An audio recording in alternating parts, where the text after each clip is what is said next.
Okay guys, question number 60 given है कि in a market two firms 1 and firm 2 are producing homogeneous goods. The inverse demand functions is given by P is equal to 120 minus 0.5 Q1 plus Q2, where P is the unit price of the goods and Q1 and Q2 are the output from firm 1 and firm 2 respectively. Suppose the cost function of firm 1 and firm 2 are given, that is C1 equal to 20 Q1 and C2 equal to 10 plus 0.5 Q2 square respectively.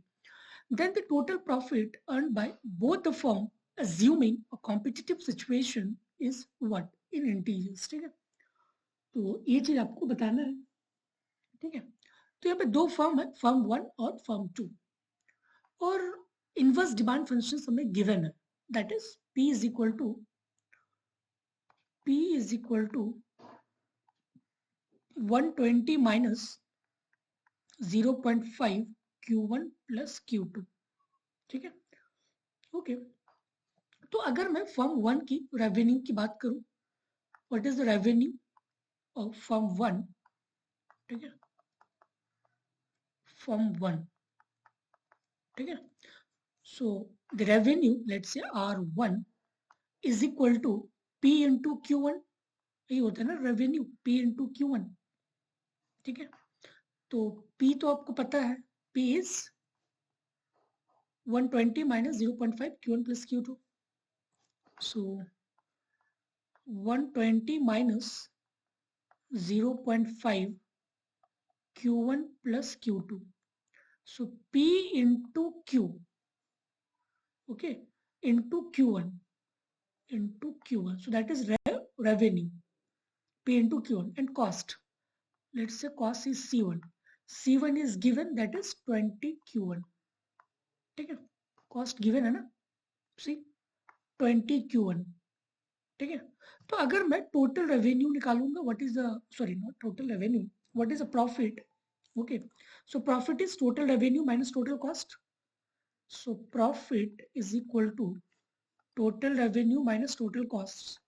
So total revenue is 120 minus 0.5 Q1 plus Q2 into Q1 minus 20 Q1. ठीक है, you will get the profit of the firm 1.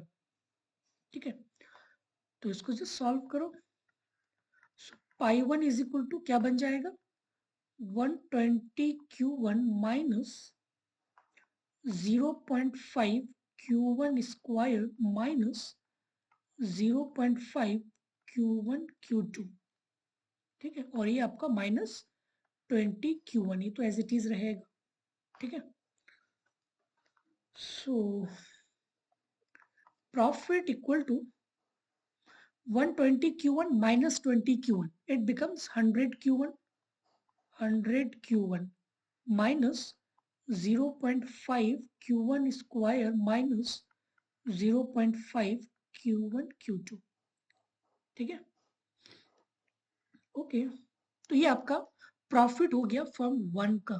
ठीक है, तो similarly हम लोग firm 2 का भी profit निकाल सकते हैं. फर्म 2 का प्रॉफिट F2.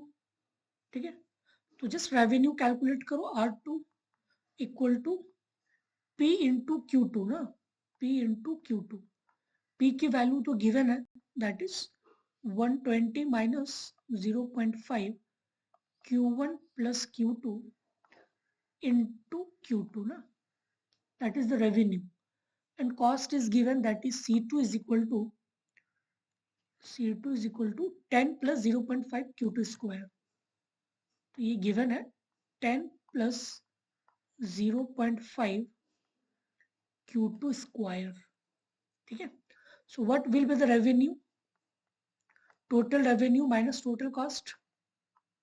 ठीक है, so revenue is 120 minus 0.5 Q1 plus Q2 into Q2 minus total cost is 10 minus 0.5 Q2 square.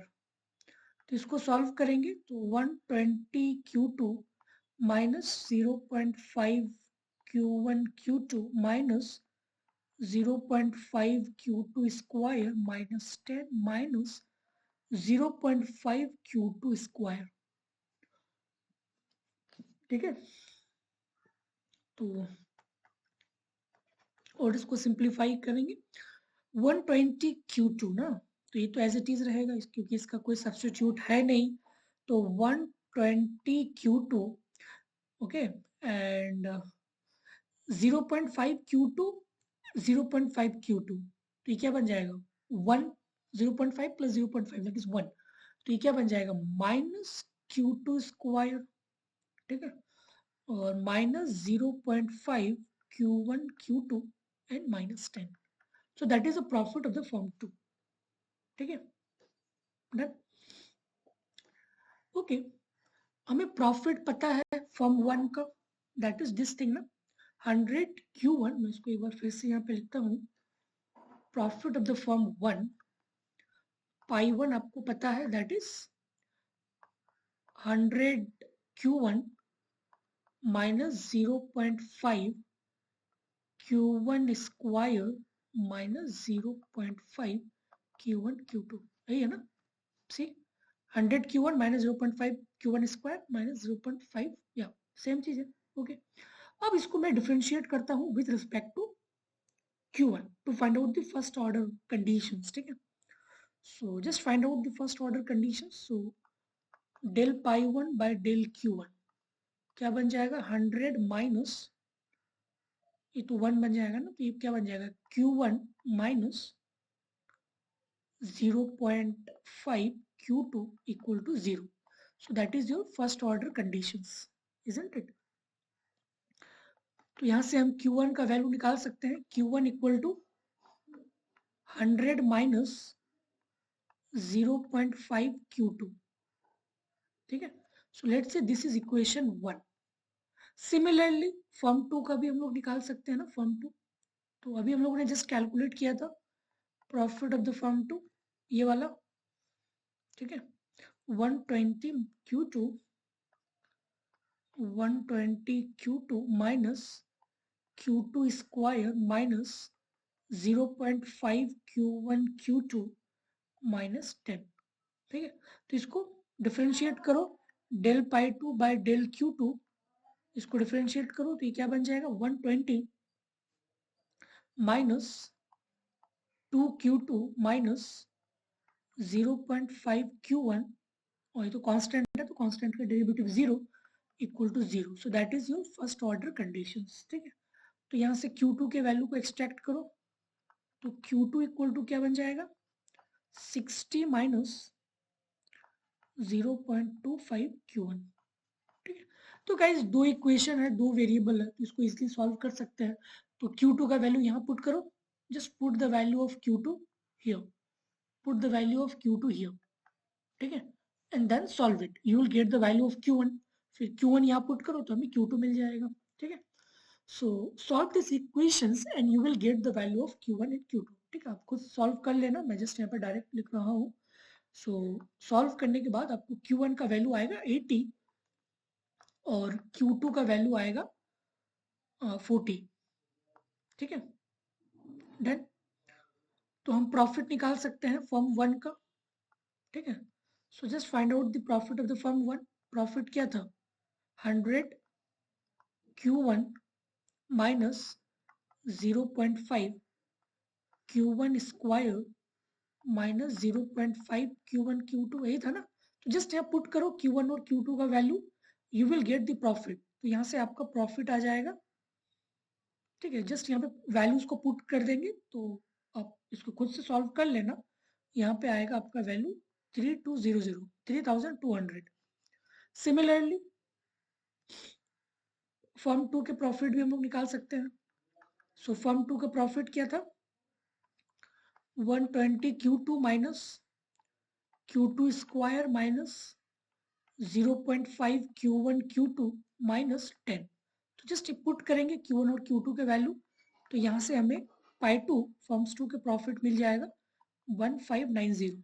ठीक है, 1590, और हमें क्वेश्चन में क्या पूछा गया कि total profit, okay, total profit earn by both the firm. ठीक है, मतलब प्रॉफिट 1 प्लस प्रॉफिट 2, जस्ट दोनों को ऐड कर दो, profit 1 plus profit 2, you will get the total profit. ठीक है, तो दोनों को ऐड कर देंगे, 3200 प्लस 1590, यू विल गेट 4790। ठीक है, 4790 इज द करेक्ट आंसर, 4790। ठीक है,